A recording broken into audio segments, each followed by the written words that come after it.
You're listening to the Zone Coverage Football Show, where opinions, passion, and pride are always on the line. Live from Teese Towers, here's your host, Mark Teese. Hello, and welcome along to the Zone Coverage Football Show on a Wednesday. Yes, it's not Sunday. You've still got a few days left trapped at work before that fat man tries to get down the chimney and eat all your pies and stuff. Anyway, it is Wednesday, as I did say, the 17th of December 2014. We are fastly approaching week 16 and the end of the season, so boo-hoo to all of that. It's not good, but it's been an absolutely fantastic season. So, Wednesday, what's going on, I hear you cry? Well, I've been sort of like listening back to the shows and what I've been putting out there, and I realised I'd never really touch on what went on the week before. There's no sort of like review or anything like that. I don't really discuss the games in any sort of depth, so I thought, why not just try and see if I've got time personally to fit in a show. Yes, it's 2:30 in the afternoon, which is a bit of a pain in the rear end for all those of you at work. But I work late in the evenings on my night shift, so it's the only time I can do one. And if you can't catch it live, you can do it via a podcast anyway, which is the perfect segue into listening to the show via a podcast. You can do that iTunes, Stitcher Radio. Please retweet those links, leave us ratings, feedback. Be it good or bad, anything is much appreciated. And if you are listening, you should be doing that via TuneIn and Spreaker. And if you're listening back as a podcast, just search for Zone Coverage Football Show on TuneIn and Spreaker ahead of Sunday. Give us a little follow. Jobs are good. And if anyone is listening and not at work or for whatever reason, maybe you finish at 2 o'clock, or maybe you're out getting the kids and you sat there just waiting, whatever.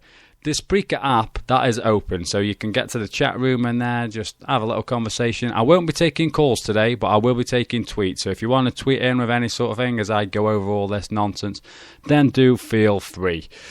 So right then, what is the plan? The plan is to go through all the games. I'm going to give you a rundown, just what I saw. I've managed to catch a few games in their entirety and fairness, and then there's a few that I've watched the condensed highlights, and I won't lie, there's a couple that I've just read a few reports on. So you'll see from my reports I was quite enthusiastic on Monday and Tuesday, quite in depth, and then the later than the sort of yesterday we got, they sped up a little bit.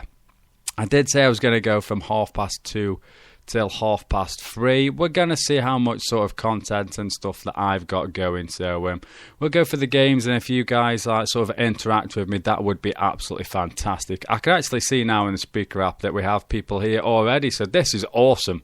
Scott Larkin, hello sir, appreciated. He says, I'm listening, Mark phoned in sick to listen. That'd be really wrong if you had, but he does say that is a slight lie. I am sick and you're on, so that's nice. Sorry to hear that you're not very well, Scott, and get well soon, buddy. Appreciate the message. John McDonald, our resident Vikings fan, he says, I'm here with you and live. So that's at least two people out there. So guys, you guys rock. Every week you get in touch with the show via Spreaker, Facebook and all that. I much respect to you. Fantastic stuff. Right then. As you can tell, you throw me off now. I wasn't expecting people to pop up and say stuff. So let's get into these games. Week 15 of this season. Right then, we shall kick off with the 49ers and Seahawks. The Seahawks, they run out winners in this one, 17-7. Which pretty much, well, not pretty much, it has effectively knocked the 49ers out of the playoffs, and the Harbour era looks to be over. The 49ers, they did offer some resilience, something that they've sort of lacked over the course of the last few weeks, in fairness. They've been like a half-arsed sort of effort, especially against the, who was it now? The Raiders the other week. They were absolutely woeful. Kaepernick, his regression has been alarming, and a spoiler alert, we are going to talk about quarterback regression on Sunday's show. That's going to be your hot route there, so spoiler alert there, so get ready for that. If you've got any thoughts on that, just save those for Sunday. That would be fantastic. Back to the game. To be in fairness, the 49ers at the half, they looked they looked wow. They were playing some decent ball. They went into the break leading 7-3. But then the backfield was left decimated. Frank Gore left the game with a concussion. Carlos Hyde, he also left the game a little later on with an ankle issue. At Marshawn Lynch, and then the Seahawks defense absolutely dominated. This Seahawks defense of late is, dare I say, is it possibly better than what it was on the run-in towards the Super Bowl last year? It looks absolutely phenomenal. I myself, one of those that sort of wrote the Seahawks off at some point during this season. Didn't think they could turn it around, didn't look the team that they were, but wow, they are back with a bang. Anyway, back to the game. Marshawn Lynch, what did he do now? Yeah, he rushed for 91 yards off 21 carries and a touchdown as the Seahawks rattled off 14 unanswered points. Colin Kaepernick, he completed 11 of 19 for 141 yards, but he suffered basically because his line's been injury hit as well over the course of the last few weeks. So he was pressured throughout the game constantly and was sacked a total of 6 times. I've just realised that my finger's not updated from the other day where I added some more stuff. Brilliant. We might be on air for about 10 minutes. On then to the Green Bay Packers at the Buffalo Bills. I did tell you on Sunday that the Packers had never ever won in Buffalo. That theme continued on Sunday as the Bills reeled off on a very, very impressive 21-13 victory. And the Bills up next have the Raiders. And then the Pats on the last game. The Jets play the Pats on Sunday. And with that being Rex Ryan's last home game, I know the Pats have wrapped up the division, but the Bills, they could be in a sneaky chance, really. But we'll get to that on Sunday. So, I did say the Packers' record of never won at the Bills continues as a combination of dropped passes. There was 8 dropped passes in total during this game. One of these included a potential game-changing moment with Jordy Nelson. The ball slipped through his fingers, in fairness. He would have been, a 90-odd yard touchdown. Rodgers hit him in stride, but good old Jordy, he just couldn't hold on. Very unlike Jordy Nelson, in fairness. Add to this, there was numerous errors with the special teams unit. They had their 6th kick of the season blocked and also allowed a 75-yard punt return by Bills' Marcus Thigpen.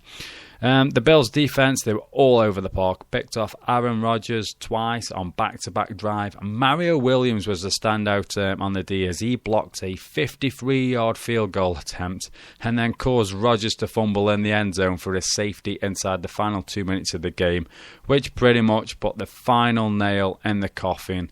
As the Buffalo Bills, I've sort of championed, which is wrong for me, championing the Bills. They're a team from my division, but I've got to give credit where it's due. This Bills defense has been absolutely phenomenal this season. Absolutely fantastic. So congrats to the Bills. Aaron Rodgers, one of the worst games I think I'd ever seen him play, but the Bills dominated Peyton Manning the other week. So yeah, this Bills D is for real. Drop them a quarterback and my word, the sky's the limit for those. So yeah, that was the Bills 21-13. So great win there.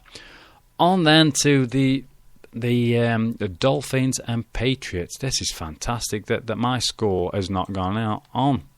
Anyway, the Dolphins beat the Pats by a substantial margin.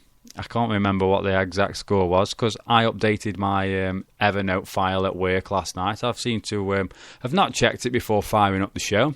I've come to look at some stuff that I added, so I got a bit more content. That's now missing, including the Dolphins-Patriots score. But what you do need to know is the Dolphins are the new... oh my word, this is Wednesday walkthrough. The Wednesday car crash, this should be renamed.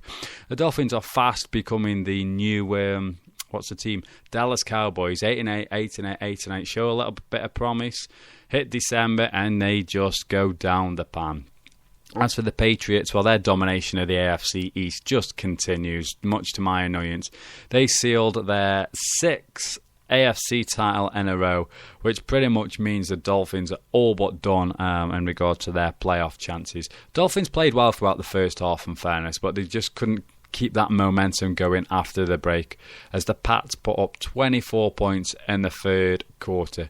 Tom Brady, Whether you could look at the box score and think, oh, that was an easy win for the Patriots. It wasn't. Tom Brady, he was far from perfect, to be fairness.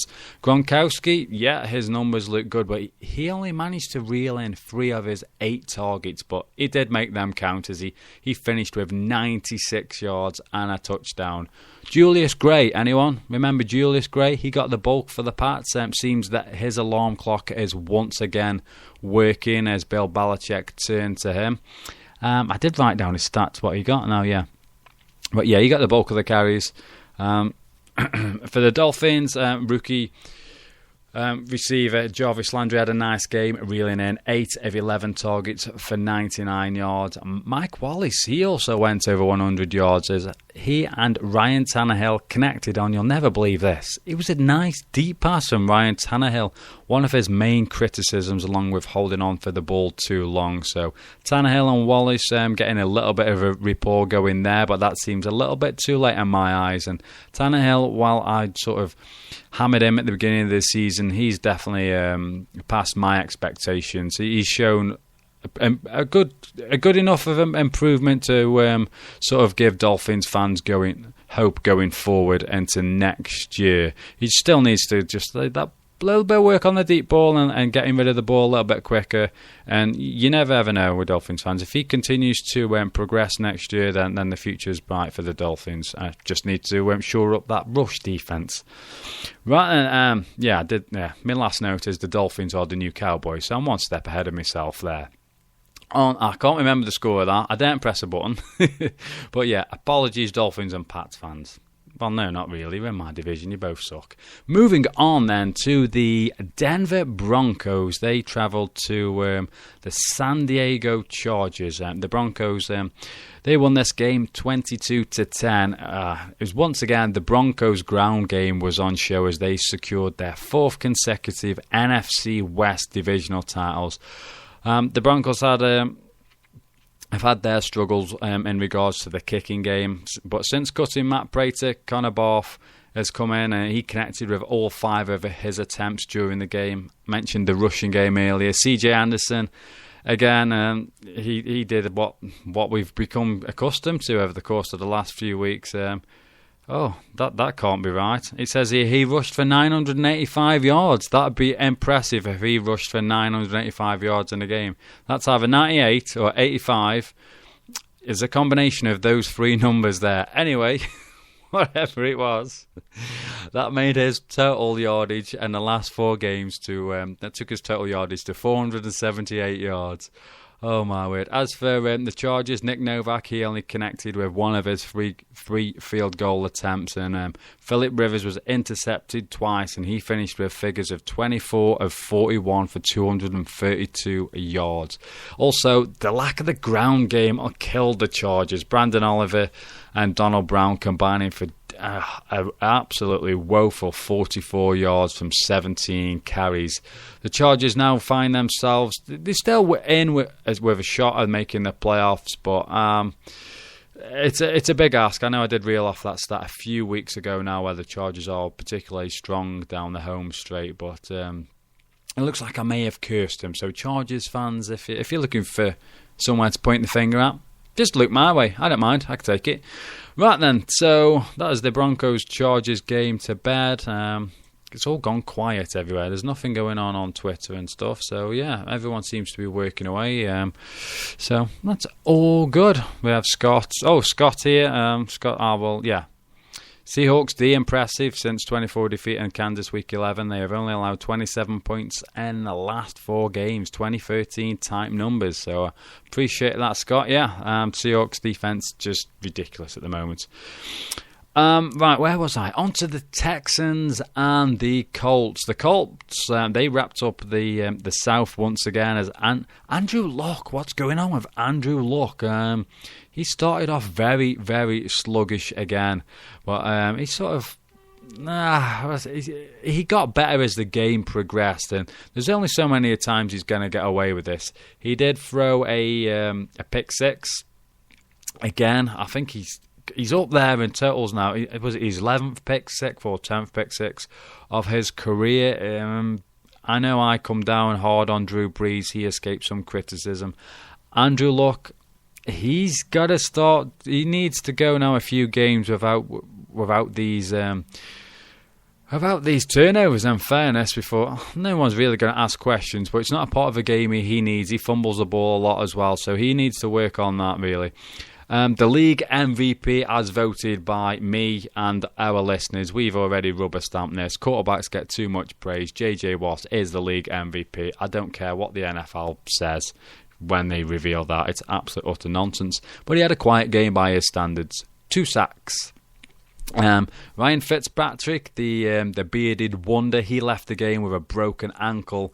And in fairness, the Texans had the opportunity to look at Tom Savage. I think he was a 6th round draft pick at this year's draft just gone. There was a lot of hype heading into that draft. Tom Savage sort of just flew out of absolutely nowhere up the draft boards. It's evident that he's got a damn good arm, but it was also evident that he had not taken any first team reps. There was a few times when he was trying to hand off the ball.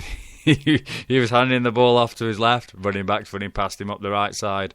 He then thought, I'll get that right now. I'll hand the ball off to the right. No, it's a different play. The running back's going to the left. So that, I would imagine, I'll get ironed out. But he's not going to get the chance to do that because he's also missing this Sunday as he's picked up an injury. And I think now the Texans are stuck between Thad Lewis, who was like the 3rd stringer at the Buffalo last year, and Case Keenum. Case Keenum come back. He had a little bit of a flash, if I remember correctly, as the Texans absolutely stunk last season.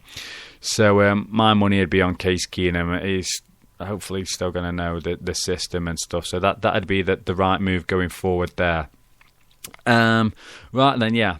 Talking of Tom Savage, he finished today 10 of 19, 127 yards, 2 picks and 2 fumbles. So I'd say his struggles were very, very evident. Texans, they were also without Andre Johnson and Garant Graham due to injury, and turned to Arian Foster. He did manage to rack up 99 yards off 26 carries.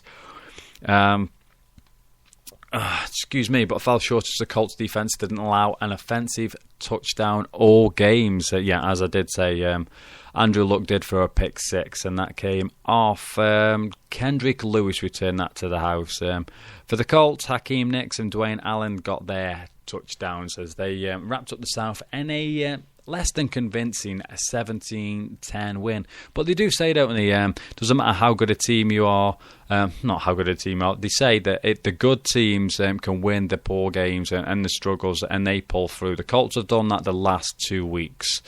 So they need seriously to up their game moving forward if they are to advance any further than the first round of the playoffs, in fairness. On then to the Toilet Bowl number 1 ahead of Toilet Bowl 2, which is Thursday night. I believe that is the Titans and Jaguars. So Toilet Bowl number 1 that sort of created a fuss on Twitter. Anything creates a fuss on Twitter. If you mention Jets and Twitter, it's like a really bad combination. It's like a woman and chocolate, or a man and Stella. It just doesn't go well. Anyway, the Toilet Bowl, the Jets come out victors in this one, 16-11. Apparently, that was the first time that an NFL game had finished 16-11. I didn't know that. Lots of people have been on about this week, so I've happily stolen that fact and shared it with you. And you've probably heard it and gone, "Oh God," as if he's reeled that off. But never mind. Jake Locker. Jake Locker is the question I've got here. Is Jake Locker more injury prone than Michael Vick? Who has the weakest ribs? I know he left this game with a shoulder injury. The clipboard Jesus, good old Charlie Whitehurst, came in. He couldn't inspire the team to victory. He completed just 10 of 24 for 203 yards. A good thing for the Jets moving forward, I suppose. Eric Decker went over 100 yards for the first game in a Jets uniform. And former 2,000-yard rusher, good old CJ2K, made his return to the Titans and reeled off a bizarre Wildcat run, 37 yards. So that was like the highlight, a crappy Wildcat run for 37 yards. And I absolutely detest the Wildcat, but that did set up a Chris Ivory touchdown from a yard out. For the Titans, Nate Washington had a very good game, in fairness. 6 receptions for 102 yards, and there was that bizarre moment at the end of the game. I'm just sat there watching this and I'm thinking, this just can't be happening. The Titans have got about 6 seconds left. They must have lateral passed the ball about 5 or 6 times. It ends up in Delaney Walker's arms. He's running towards the end zone and I've just got my head in my hands just screaming. I've seen the Jets lose in some absolutely bizarre and miserable ways, but this would just top the lot. Luckily, I can't remember who it was, but he did get tackled about 10 yards shy. Otherwise, the Jets would have won that. And even though the fallout was bad on Twitter, it would have been 20 times worse. So the Titans, they look certain to have the top pick. The pick of the bunch when it comes to the 2 quarterbacks entering this year's draft. So that was the Jets 16, the Tennessee Titans 11. What I will say, I know a lot of people wanted the Jets, sorry to bang on about this team at the moment, but they wanted them to lose for the number 1 pick. But I like that they're still fighting for Rex and they're showing that bit of spirit. That I like moving forward.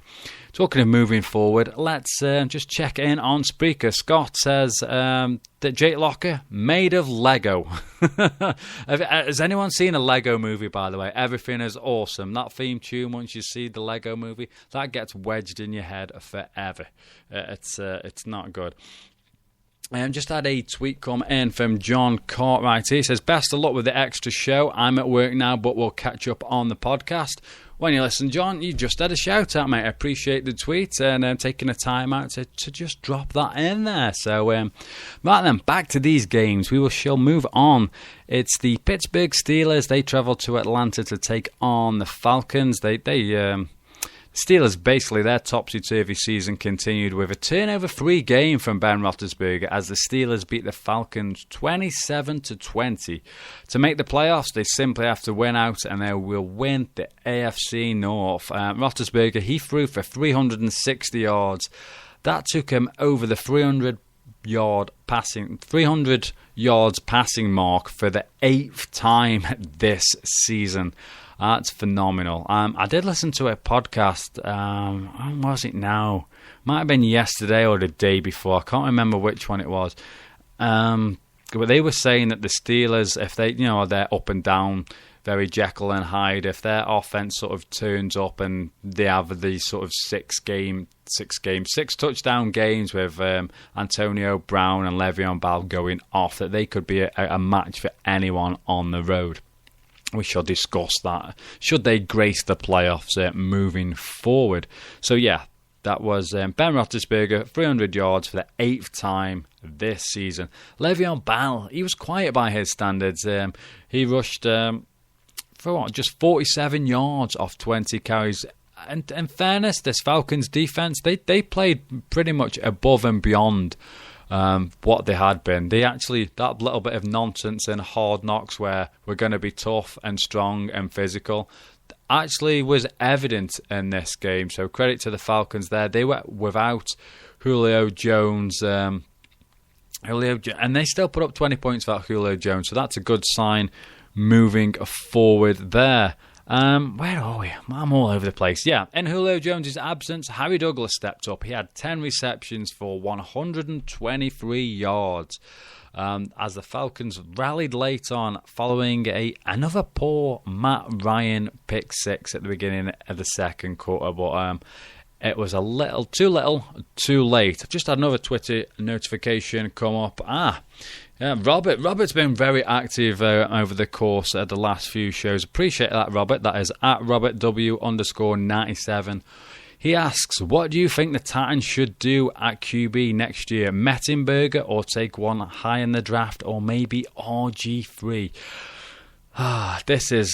It's really tough. Mettenberger, he's looked okay, and I don't know if you can find Greg Cosell. He goes on the Ross Tucker Football Podcast a lot. Greg Cosell, he speaks very highly of Mettenberger. He's got a good arm, the old-fashioned sort of pocket presence that's required. I don't know what they're going to do at quarterback, in fairness. I reckon they're going to be in the top couple of picks. They're going to take Mariota or Winston, I would expect, and Mettenberger's probably going to be the backup.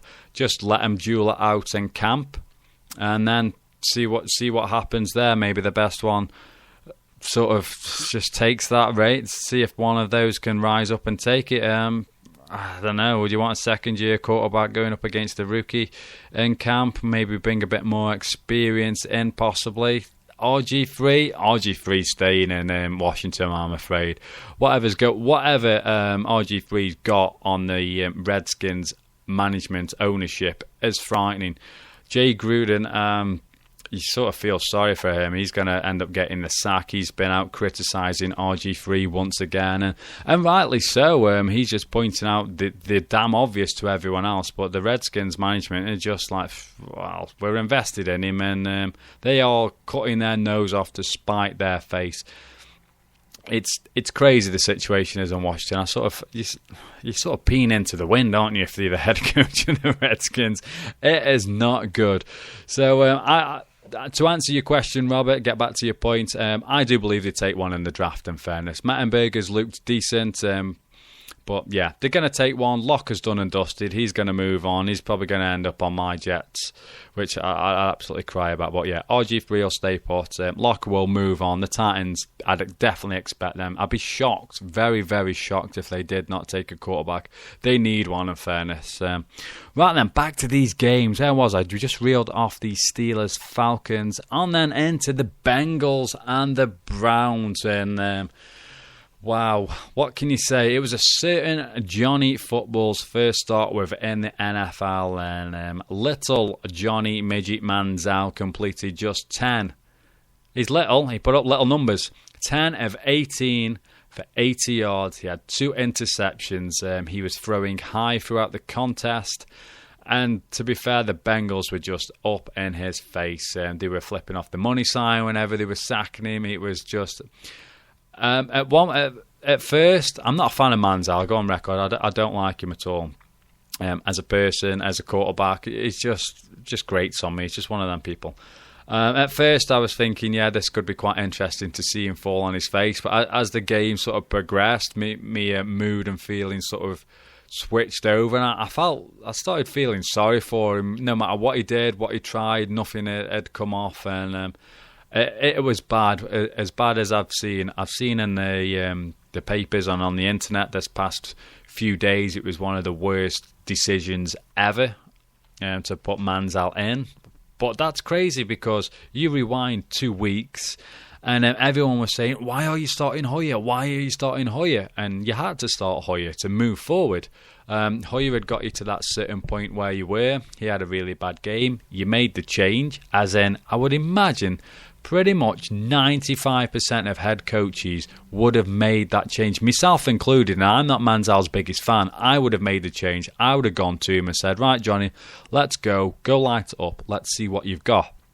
And now they get the Browns. Mike Pettin, for me, has done an amazing job this year with that Browns team. He's getting a bit of criticism now, which I feel is a bit harsh. Pretty much anyone would have started Manziel on Sunday. And I do believe he is going to start going forward. You've got to. You can't just throw him in the gutter now. You're going to absolutely shatter the lad's confidence. Get him going in. The playoffs are a distant dream now. You've overachieved, Browns. You've had a fantastic season. See what he's made of last 2 games. Just say to him, Johnny, what can you show me going forward? Show me that was... first game, nerves, whatever. It was just an anomaly. Just got it out of the way. That we've put that to bed. Wipe the slate clean. Let's see what you've got down the stretch last couple of games. Right then, back to the game. As I did say, yeah, the Bengals, they just come out and it was pretty much an exact carbon copy, but roles reversed of the first game where the Browns absolutely dominated the Bengals. And the Bengals, they were running the ball down the throat of the Browns. And I mean, it was embarrassing. There was just no plugging of the A-gaps, nothing. It was just run up between the tackles, just pounding that rock. It was impressive stuff, in fairness. It was one of them. This is what we're calling. This is what we're doing. Stop it if you can. Browns had no answer. Jeremy Hill was the star of the show, as Gio Bernard, who burst onto the scene last year. He's taken up pretty much the role as a third down back now. So Jeremy Hill, he got the chance to start, absolutely shone. 148 yards and 2 touchdowns. Did anyone see when Jeremy Hill foolishly tried to jump into the dog pound and 2 fans pretty much punched/pushed him down, and was like, no, that's not happening in our house. So that was pretty funny. The anticipated matchup between Bengals' AJ Green and Browns corner Joe Hayden, that fizzled out early as Hayden had the opportunity for the pick. He did catch the ball, but as he landed, the ball popped out. He left the game with a shoulder injury. Basically, all around, it was a miserable day for the Browns, who need a miracle now to make the postseason. Andy Dalton was far from perfect as well in this game, but the ground game for the Bengals, it looked good. So I sit in Marvin Lewis got one over on little Johnny Manziel. So be interesting to see what happens between these two teams. With the Bengals going to do their traditional first Saturday of the postseason and done, and can Manziel show the Browns a little bit of life moving forward and give them a little bit of hope? So we shall see. On then into the next game, which was the Oakland Raiders. They travelled to Kansas to take on the Chiefs. The Chiefs won this one 31-13, and with the victory, the Chiefs snapped a 3-game losing streak. And like the Chargers, they've still got a chance to make the playoffs.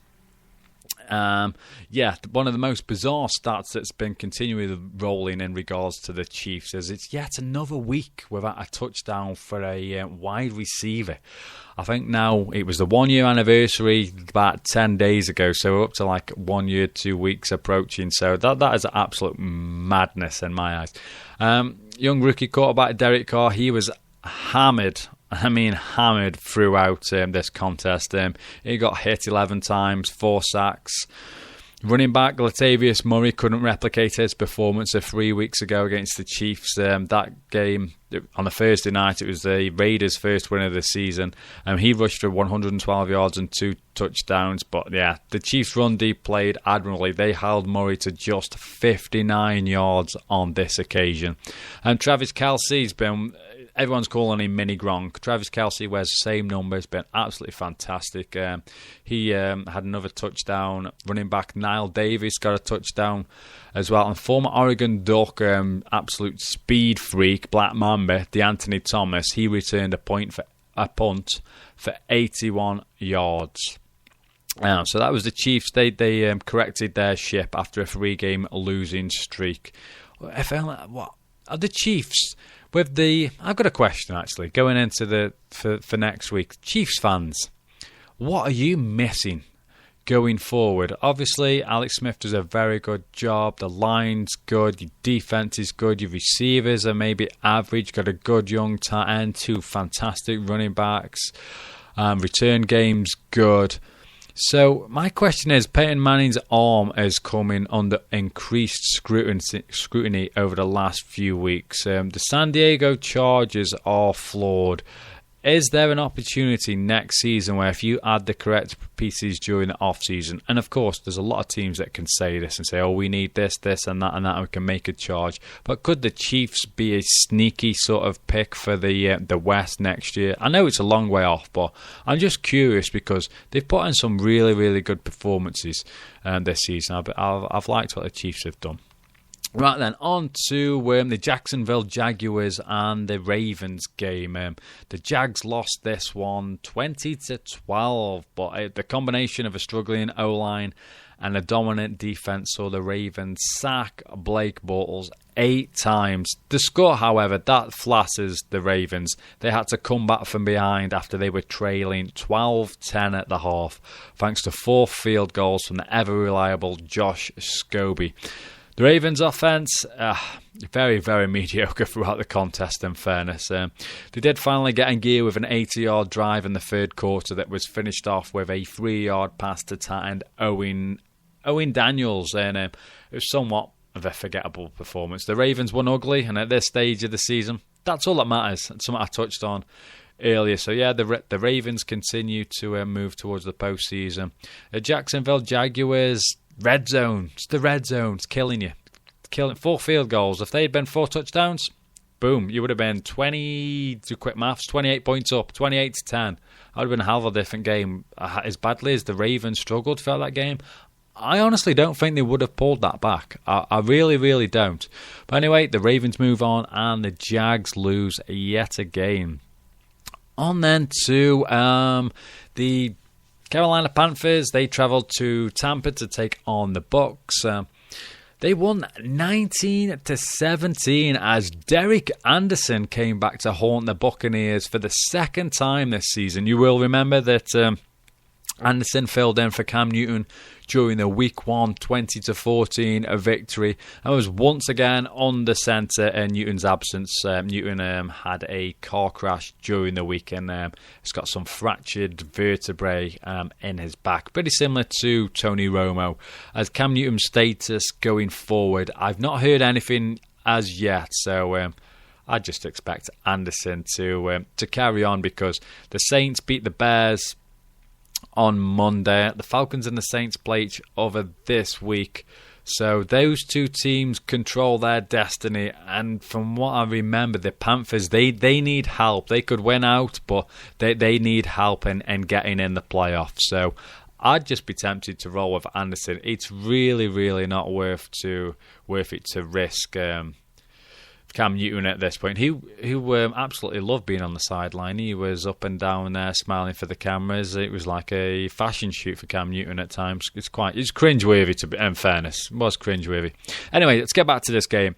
Mike Evans, who is giving Odell Beckham Jr. a run for his money in the quest for Offensive Rookie of the Year. I do believe that Odell Beckham's probably going to sneak that from him, but any other year round, Mike Evans would have stole that. And he reeled in his 11th touchdown of the season, continued to look impressive. And talking of wide receivers, the young rookie wide receiver class has been absolutely outstanding. Calvin Benjamin, he also went over 100 yards. And you will remember my preview on Sunday. What did I tell you about Panthers' Greg Olsen? One of the most underrated tight ends in the NFL. If I was to start in a team, Greg Olsen, he'd probably be my first person down, tight end wise. He's durable, blocks well, catches well, fantastic. He's just a true professional. I've lost where I was on my notes. Yeah, what did he do? Yeah, he reeled in 10 of 13 targets for 110 yards. And I did ask about the muscle hamster. There was a muscle hamster sighting on Sunday as good old Doug Martin rushed for 96 yards off 16 carries, but it wasn't enough as the Bucs, as I did say at the top. They fell 19-17 to the Panthers. On then into the Redskins-Giants game.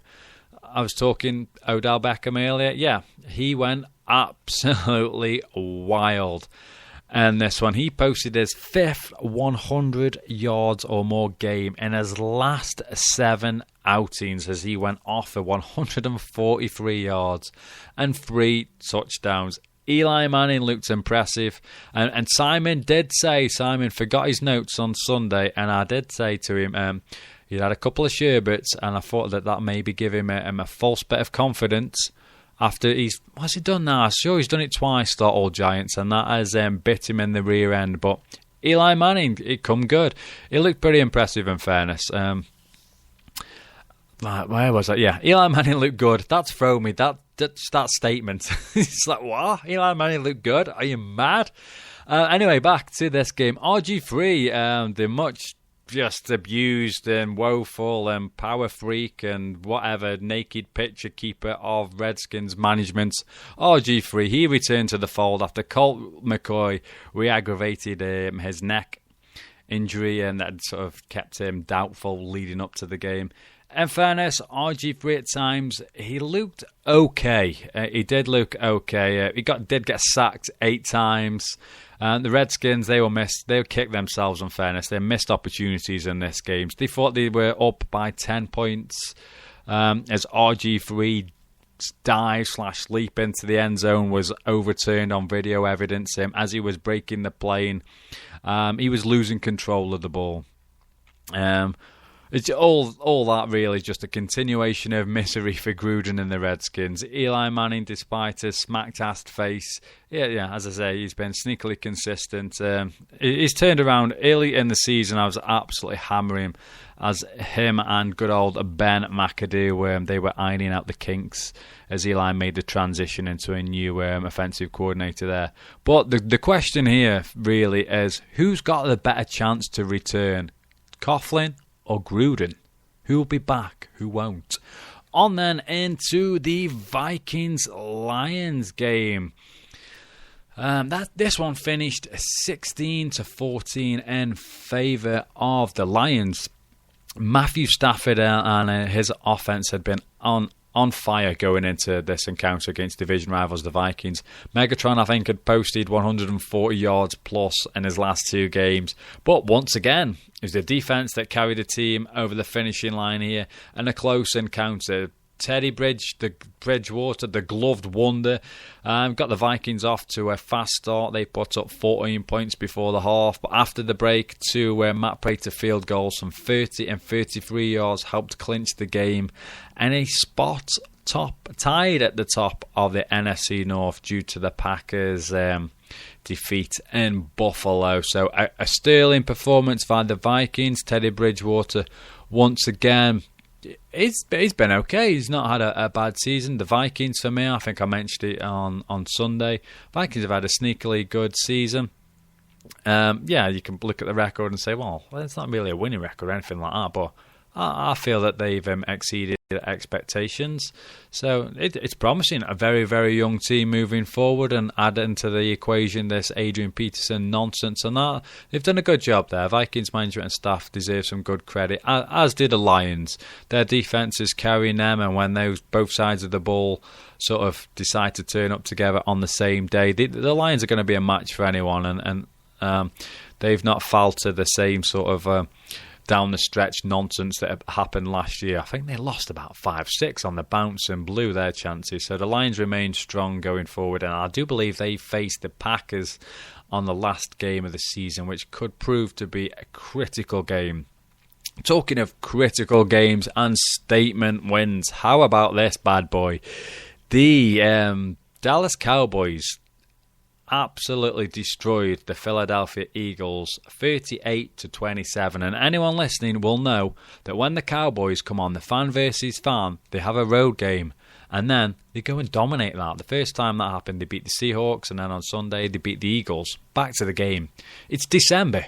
No implosion from Romo. No 8-8 season on the card. What's happening? Cowboys fans must be cartwheeling, I'm telling you. Don't get me wrong, after jumping out to a 21-point lead, the Cowboys fell behind as the Eagles rallied to take the lead, but I'll give the Cowboys some credit. They would have just collapsed last season, the season before. They dug deep, showed great character and resilience, and all this silenced an enthusiastic home crowd as Dez Bryant and Tony Romo abused, and I mean abused, Eagles cornerback Bradley Fletcher, who, in his defence, why has he not got any safety help over the top? It's Dez Bryant. Are you not watching the sort of same game tape that I see? Dez Bryant's a stud. Ridiculous. Well, maybe the first touchdown you give up, you're thinking, we maybe put some help over the top here. But no, they didn't. Anyway, Dez Bryant, Romo combined for 3 touchdowns. Did anyone see... it was posted on... I'd come up on my Facebook feed anyway. But Bradley Fletcher's Wikipedia page was updated, cruelly updated during the course of this game. And, if you've been on Wikipedia, you'll be familiar with it. It'll say cornerback Bradley Fletcher. It'll say cornerback for the Philadelphia Eagles. Someone changed it to Dez Bryant's bitch. So whoever did that, it's very, very funny, very cruel. So good stuff. Back to the game then. Mark Sanchez. I told you about Mark Sanchez weeks and weeks and weeks ago when he made his first start for the Eagles. He'll pull you in. He'll tease you with the odd okay performance. I'm not going to gloat, but I've probably already done that. But no, Mark Sanchez, there's now talk that they're going to go back to Foles, but cold water's been poured on that, as Foles had his x-ray the other day. I think it was Monday, maybe yesterday, and he's not been medically cleared. So we escaped the QB controversy in Philadelphia there. But yeah, the Cowboys, very, very impressive win there. Mark Sanchez looks like Mark Sanchez of old. Can't say I didn't told you. On then to Monday night, talking of struggling quarterbacks, Jay Cutler. Wow, oh wow, wow, Jay Cutler. Anyway, The Saints, they moved to the top of the NFC South with a convincing 31-15 victory over the hapless Bears. And myself, I have some scathing criticism for Drew Brees on Sunday's show. But he ran that back down my throat, didn't he? Threw for 375 yards, 3 touchdowns, completed all but 7 of his 36 attempts. So I'm going to fly my flag here. I inspired the Saints to that. Well, not the Saints' entire team, but Drew Brees. Maybe he caught a lesson. Says some idiot with a microphone in his spare room over in England says that you've been rubbish this year, and he's gone, I'll show him. Anyway, he did. He completed all of 7 of his 36 pass attempts. Jay Cutler, he was sacked 7 times. 3 sacks by David Hawthorne. He threw 3 interceptions, taking his total to, I believe, is a league high now of 24. Many Bears fans showed their utter disdain. There was thousands and thousands of empty seats.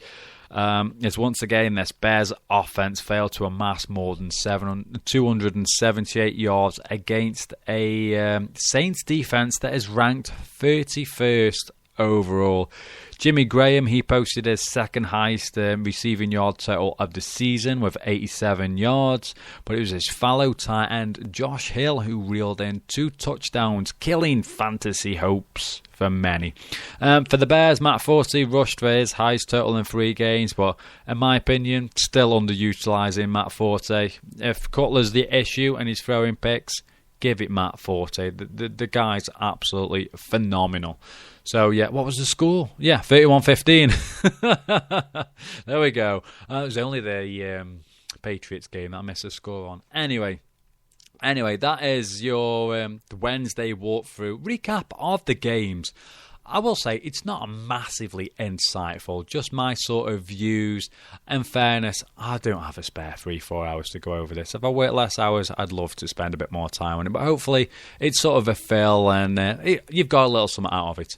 I will move on to the upcoming games. We've got Saturday games this week. NFL, are you purposely trying to get me a divorce? Sunday, I do the show, and then I sit down, 6 o'clock game, 9 o'clock game, 1:30 game. Yeah, it gets me ready for my night shift because I can stay up all night, then go bed, get up Monday afternoon. You're throwing Saturday night games at me. Wow. I'm pushing my luck as it is. 2 Saturday night games, a killer this week. We'll get to them in a moment. Because up first, we have the Titans at Jags as the Toilet Bowl 2 takes part on Thursday night. That's going to be 1:30 kickoff. That'll be on, what's that on now? Sky Sports. Saturday, as I mentioned, 2 games, just killers, absolute killers. The first game is the Eagles at Redskins. That kickoff is 9:30 p.m. for us this side of the pond. That again is on Sky Sports. And then if you have somehow managed to stay up after a few sherbets Saturday afternoon, the Chargers travel to San Francisco to take on the 49ers for a 1:30 a.m. kickoff. Now, I'm going to say that I'm probably not going to be able to do a review of those games on Sunday. If I'm lucky, I can watch the condensed highlights in time before the show Sunday. That'd be some doing. 2 late games. College football's done and dusted, so the NFL are not allowed to play games on a Saturday because of the college football. It's like you have the high school games on a Friday night. It's all sort of written into the contracts and stuff there, so one can't overlap the other, so it's fair. Saturday's college day, you have all the college games on, and then the NFL get the Sunday, Monday, Thursday. But with the college season now done and dusted, the NFL are allowed to play a couple of games on Saturday. Apparently it was something they did a few years ago, so they're sort of testing the water there. That's it. Those are your games, and then on Sunday I shall run through everything for you. Let's now then take a look at let's have a look at the standings. We've got 10 minutes. I can't believe I've managed to natter off utter nonsense for 50 minutes. Mind you, I do 90 minutes, so 50 minutes should be a breeze. Let's have a look at the standings. Yes, we shall go into the AFC East. Patriots 11-3. They've won their last 2 games. 7-0 on the home, 3 at home, 3-1 in the division. Buffalo Bills 8-6. They won their last one. The Miami Dolphins 7-7, lost their last 2 games. Jets prop up the division 3-11 into the AFC North. Very, very interesting here. The Bengals top here, 9-4-1. Oh, excuse me, the Pittsburgh Steelers 9-5, and again the Ravens 9-5. The Ravens and the Steelers both won their last two. As for the Browns, they are 7-7. They have lost now their last 3 games. Into the South, as I mentioned, the Colts have clinched this now. 10-4, winning their last 4 games. The Texans are 7-7. Tennessee Titans are on an 8-game losing streak, 2-10. The Jacksonville Jaguars 2-12. They've lost their last 2 games. Into the West, clinched by the Broncos, 11-3, 7-0 at home. 5-0 in the division, won their last 4 games. The Chiefs are up next, 8-6. San Diego Chargers 8-6, lost their last 2 games. Raiders prop up the division here, 2-12. Into the West we go. Into the West we go. Sounds like a song. Dallas Cowboys 10-4 here, won the last 2 games. 7-0 on the road. I'm sure they're the only road team. They're a dominant road team. It's looking back now, yeah. Cowboys are the only team, the only team to won all 7 games on the. They've got a better away record than they have home record. They've 3-4 at home. Very odd. Anyway, the Eagles are up next, 9-5. They've lost their last 2 games, both at home. The Giants 5-9. They've won their last 2 games. The Redskins 3-11. They're on a 6-game losing streak. Into the North, the Detroit Lions take over the top spot here. They are actually tied at the top here. 10-4, winning streak, won their last 3 games. They are 4-0 in their division. The Green Bay Packers 10-4. Obviously lost to the Bills. Minnesota Vikings 6-8, and then the Chicago Bears. Has it been a more disappointing team than the Chicago Bears this year? They are 5-9. They lost their last 3 games. Into the South, the 6-8 New Orleans Saints lead the way. Carolina Panthers 5-8-1 after winning their last 2 games. Atlanta Falcons 5-9, lost their last 2. Tampa Bay Buccaneers, they are 2-12, and the Bucs haven't won at home all season. They haven't won a division game either. They have lost 4 on the bounce. Into the West, the Arizona Cardinals, they have clinched the playoff place now. They are 11-3, 7-0 at home. Won their last 2 games. The Seattle Seahawks 10-4. They've won their last 4 games. The 49ers 7-7, eliminated from the playoffs. Lost their last 3 games. When was the last time the 49ers lost 3 games on the bounce? Gonna have to check that. And the St. Louis Rams, they are 6-8. Right then, I've got time. Let's have a look at my phone. My phone's beeping. Oh, it's the wife. Yeah. Anyway, let's go into the playoff picture. Into the AFC. As it stands, these 3 teams, I know I'm on repeat, but the Pats, Broncos, Colts, guaranteed a playoff place. As it stands at the moment, the Patriots have the number 1 seed. They're tiebreaker over the Broncos. Talking of the Broncos, they have the number 2 seed. The Colts have the number 3 seed. As it stands, the Bengals have the number 4 seed. The Steelers have the number 5 seed because they win a tiebreaker over the Ravens based on the best win percentage in division games. And the Baltimore Ravens are 9-5 in the 6th seed. On the outside, looking in, then you have the Kansas City Chiefs, the San Diego Chargers, and the Buffalo Bills, all 8-6. Texans, 7-7. Dolphins 7-7. Browns 7-7. Well, the 7-7 teams, you can pretty much kick them out. On then into the NFC, the only team to clinch a division. A playoff spot, I should say, are the Cardinals here. They have the number 1 seed as well. The Detroit Lions, big movers of the week. They are 10-4 and they have the 2nd spot. They got the tiebreakers and stuff are just bizarrely confusing. Anyway, the 3rd seed, Cowboys. 4th seed is your Saints. The 5th seed is the Seattle Seahawks. The 6th seed is the Green Bay Packers. I think the Packers went from 2 to 6. And one weekend, scary stuff. The Eagles are 9-5, sort of looking in there. Up next, 49ers, but they got Bob Hope. So that's done and dusted. I can't believe I made it through that. So right then, that was the first ever rendition. Not rendition, no, it's not a rendition. First ever show regarding the Wednesday walkthrough. Hope everyone's enjoyed that. Managed to put out just around about 60 minutes. Again, I will emphasise this point over the next few weeks. iTunes, Stitcher, please download, subscribe if you want to listen in the form of a podcast. Rate it, leave a rating, feedback, just help bump it up. If your mum, sister, auntie, cousin, whatever's got an iTunes account, just jump on their iTunes account, search for the show, leave a rating. It'd be much, much appreciated. Tweet it out, share it to your Facebook. You can like the show on Facebook. Tweet at me anything you've got going forward, and at Zone Coverage FS.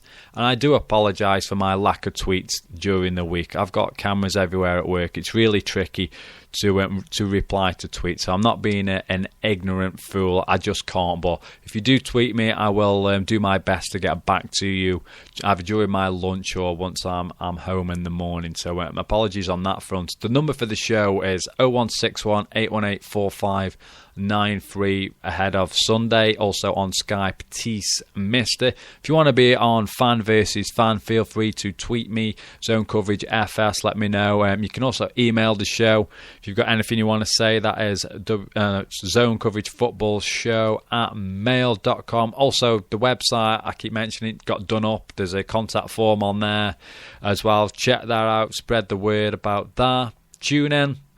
If you want to listen live, quite a few listeners on TuneIn app now, so that's been good. The Spreaker app, that seems to go down really, really well there, so I'm liking the interaction via Spreaker. Again, just Zone Coverage Football Show, just pretty much anything social media wise you can find us. And that is that. I'm going to do one. I'm going to go and chill. I've got 2 hours left of freedom before I have to consider going work. A massive thanks to Scott Larkin, John McDonald for messaging into the show via the Spreaker app there. Also, John Cartwright sent us a tweet, and Robert, the Saints fan, Robert at RobertW_97. Appreciate the tweets coming from you, sir. UK Steelers at terrible_UK. They followed me the other day, so shout out to you guys. You said you were going to check out the show. Coming up on Sunday, hopefully going to have the Fan versus Fan. I will have a rundown of the NFL news over the course of the last 7 days. We shall also look at a week in words. Probably going to do Loveline this week as well. The hot route, I want to talk about quarterbacks that have regressed this year. Open up the phone lines on that front. We should have the Fantasy 5 at 5 via the gang at 4th down and out at Dundee NFL. So it is a championship weekend in your fantasy league. So feel free, hit the guys up there. Get your questions over to Simon and the gang. They'll be joining us again Sunday. Tom, Huddle Magazine, Tom. At Huddle Magazine, huddlemagazine.com. Get over to their website, download their latest copy issue. Tom did message me on Sunday. He said he had a bit of mither on the train that involved the police and stuff. So he's fine, don't worry, but there's something to do with seats and stuff like that. He did send me a text and did apologise. So Tom should return on Sunday if he's not brawling on train. No, he wasn't brawling on trains, but something went on.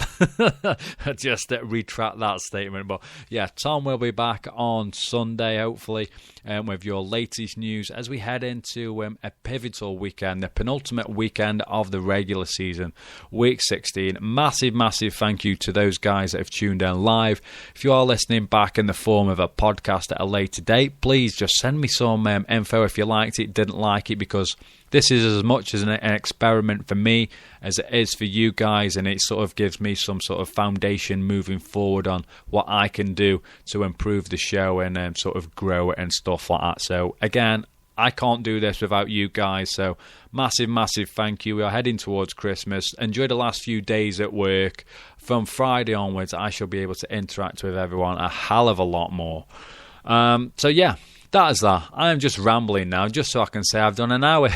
But again, I shall be back on Sunday, the 90 minutes warm-up ahead of the games.